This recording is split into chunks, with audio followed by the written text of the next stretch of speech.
You always saw Kakashi as the genius, the copying ninja, the cool guy who reads Icha Icha. But the truth is one, Kakashi Hatake was the worst sensei Team 7 could have had.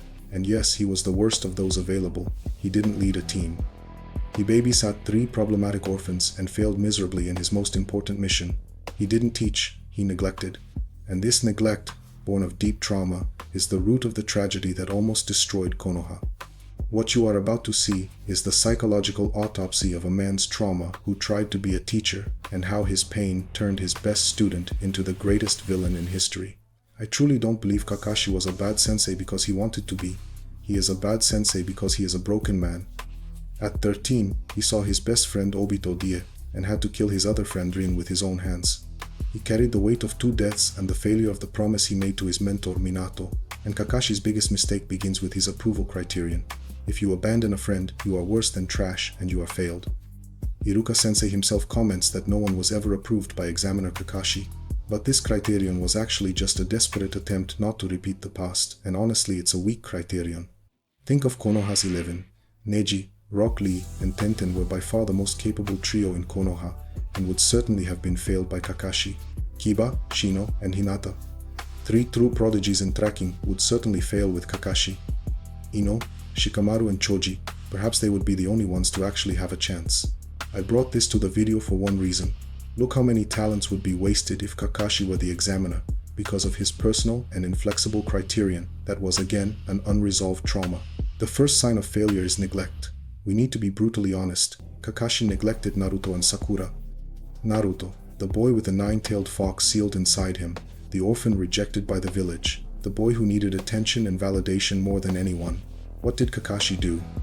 He gave him basic training and left him at the mercy of Ebisu, and by a mixture of luck and stubbornness, Naruto managed to find Jiraiya, who indeed taught him all the basics Naruto needed.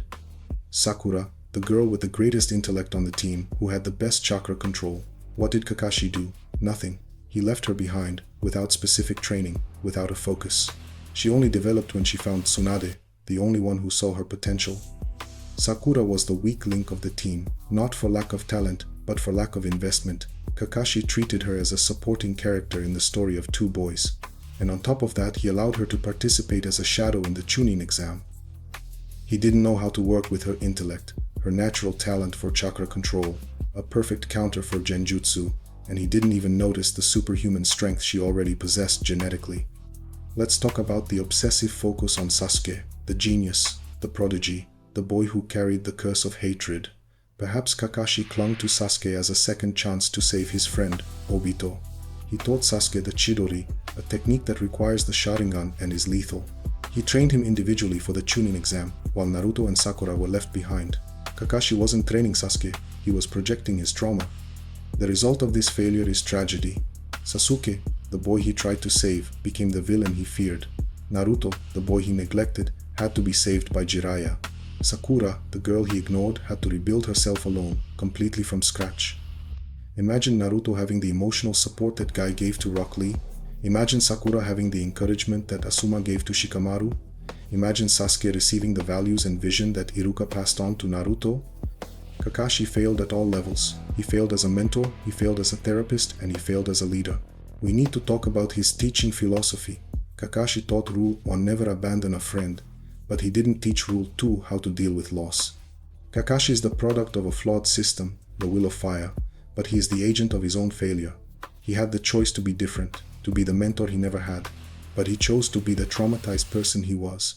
Kakashi is living proof that trauma is an inheritance passed down from generation to generation.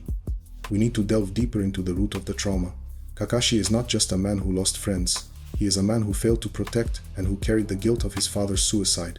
His motto, "Those who break the rules are trash, but those who abandon their friends are worse than trash," is the golden rule of a broken man. Kakashi's motto is not a philosophy of life. It is a death sentence for his own happiness. And yours, are you ready to face the sentence you imposed on yourself?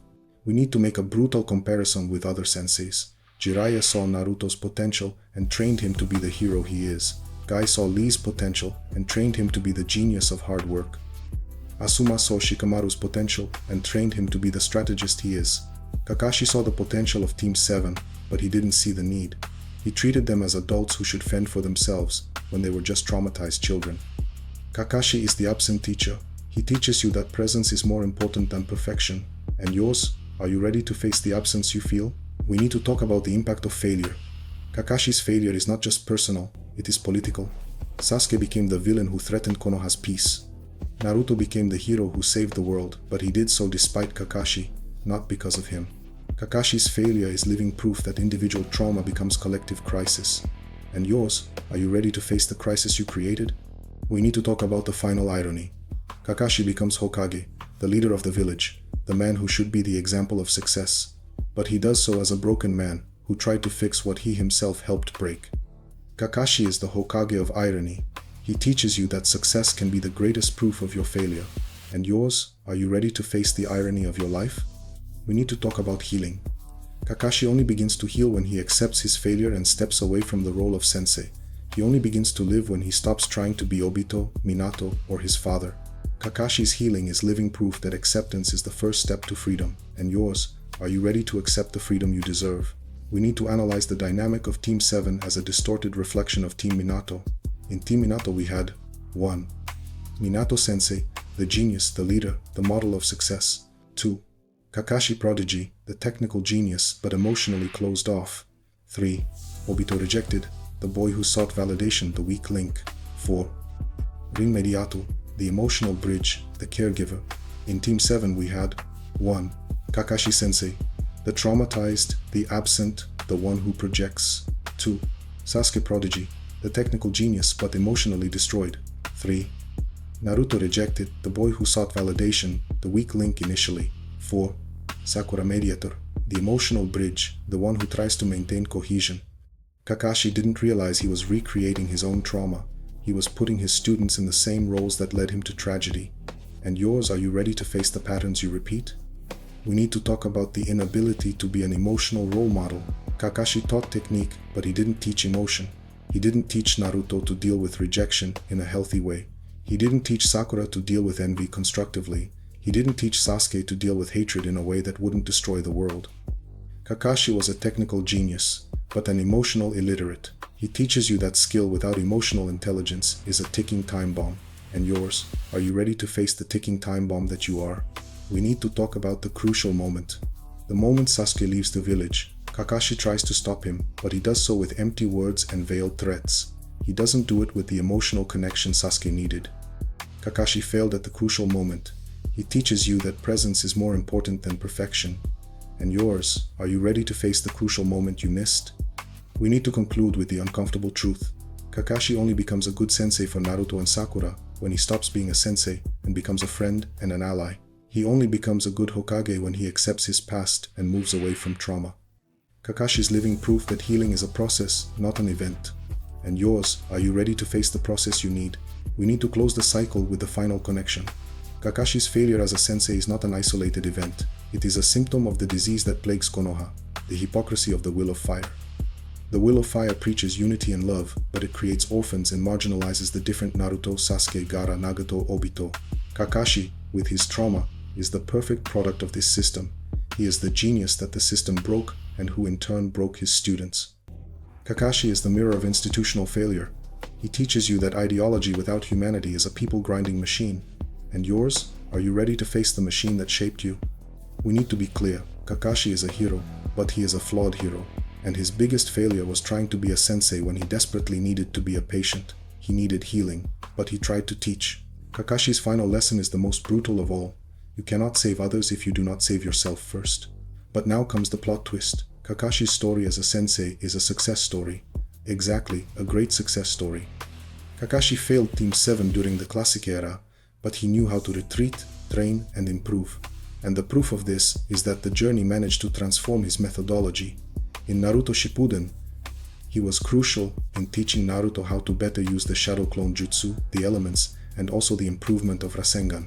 He was crucial as moral and tactical support to protect Naruto from the Akatsuki. He managed to be the emotional support of Team 7 when everything could fall apart, and took on the role of moral stabilizer, conflict manager, and supporting leader. And in the Fourth Great Ninja War, he does what for me was his greatest feat as a sensei. He hands over the final protagonism to his students. He assumes that now his students will decide for themselves, and it is up to him to follow the plan. Kakashi doesn't try to steal the climax, doesn't try to be the savior, doesn't try to correct Naruto and Sasuke, doesn't try to leave Sakura at the mercy of anything. Kakashi was the worst sensei Team 7 could have had, but he was also the one who evolved the most as a sensei, knew how to improve, knew how to refine his teaching style, and in the end, he did it so well that he simply became the sensei of the Leaf Village. He became the Hokage. Now, if you want to see the complete analysis of the ideology that created Kakashi's trauma and most of Konoha's villains, the hypocrisy of the Will of Fire, click on the video appearing on the screen now. It's the natural continuation of this conversation. We'll see you there, and remember, trauma doesn't define you, but your neglect can destroy the world.